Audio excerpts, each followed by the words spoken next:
আবারও যুদ্ধ শুরু হতে পারে। গত কয়েক সপ্তাহের থমথমে পরিস্থিতির পর মধ্যপ্রাচ্যের আকাশে আবারও ঘনীভূত হতে শুরু করেছে সংঘাতের কালো মেঘ। একদিকে হোয়াইট হাউস থেকে আসা প্রেসিডেন্ট ডোনাল্ড ট্রাম্পের সরাসরি সামরিক হুঁশিয়ারি, অন্যদিকে তেহরানের পক্ষ থেকে দেওয়া একটি রহস্যময় শান্তি প্রস্তাব। বিশ্ব কি দীর্ঘস্থায়ী শান্তির পথে এগোচ্ছে, নাকি এটি কেবল বড় কোনো ধ্বংসের আগের নিস্তব্ধতা?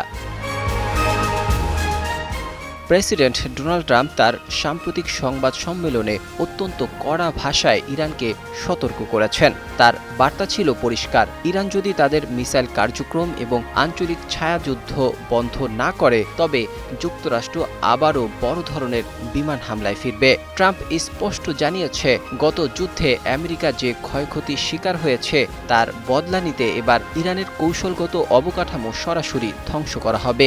ট্রাম্পের দাবি কোনো আংশিক চুক্তি নয়, বরং ইরানকে পুরোপুরি তাদের শর্ত মেনে চলতে হবে।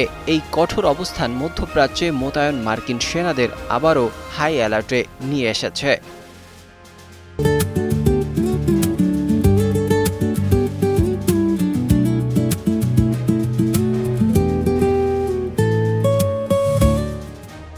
ট্রাম্পের এই কড়া হুঁশিয়ারির মধ্যেই তেহরান থেকে এসেছে একটি শান্তি প্রস্তাব। পাকিস্তানের মধ্যস্থতায় ইরান একটি 14 দফার শান্তি প্রস্তাব পেশ করেছে। এই প্রস্তাবে তেহরান শর্ত সাপেক্ষে সংঘাত বন্ধ এবং পারমাণবিক পর্যবেক্ষণের সুযোগ দেওয়ার কথা বলেছে। তবে এর বিনিময়ে তারা আমেরিকার সমস্ত অর্থনৈতিক নিষেধাজ্ঞা প্রত্যাহার এবং হরমুজ প্রণালীতে ইরানের পূর্ণ নিয়ন্ত্রণ বজায় রাখার দাবি জানিয়েছে। ওয়াশিংটনের বিশ্লেষকদের মতে এই প্রস্তাব আসলে ইরানের একটি কৌশল হতে পারে, যাতে তারা গত যুদ্ধে হওয়া সামরিক ক্ষতি কাটিয়ে ওঠার সময় পায়।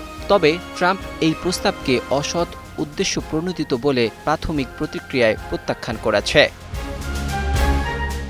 এদিকে সিএনএনের এক বিশেষ অনুসন্ধানে উঠে এসেছে, ইরান এবং তার মিত্রদের ধারাবাহিক হামলায় পশ্চিম এশিয়ায় অবস্থিত একাধিক মার্কিন সামরিক ঘাঁটি মারাত্মকভাবে ক্ষতিগ্রস্ত হয়েছে। প্রতিবেদনে জানানো হয়েছে, এই অঞ্চলের অন্তত 8টি দেশে ছড়িয়ে থাকা 16টি মার্কিন সামরিক স্থাপনায় হামলা চালানো হয়েছে, যার ফলে বেশ কিছু ঘাঁটি বর্তমানে কার্যত ব্যবহারের অনুপযোগী হয়ে পড়েছে, যা নিয়ে দুশ্চিন্তায় রয়েছেন প্রেসিডেন্ট ডোনাল্ড ট্রাম্প। তবে যে কোনো সময় ট্রাম্পের এই দুশ্চিন্তা ইরানের জন্য দুশ্চিন্তার কারণ হয়ে দাঁড়াতে পারে।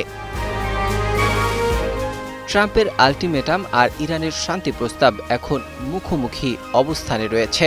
যদি কূটনৈতিক আলোচনার টেবিল ব্যর্থ হয়, তবে মধ্যপ্রাচ্যে আবারও বড় আকারের সংঘাত শুরু হওয়া কেবল সময়ের ব্যাপার।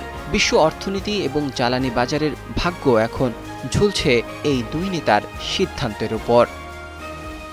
নাজমুল হক রাইয়ান, 21 টেলিভিশন।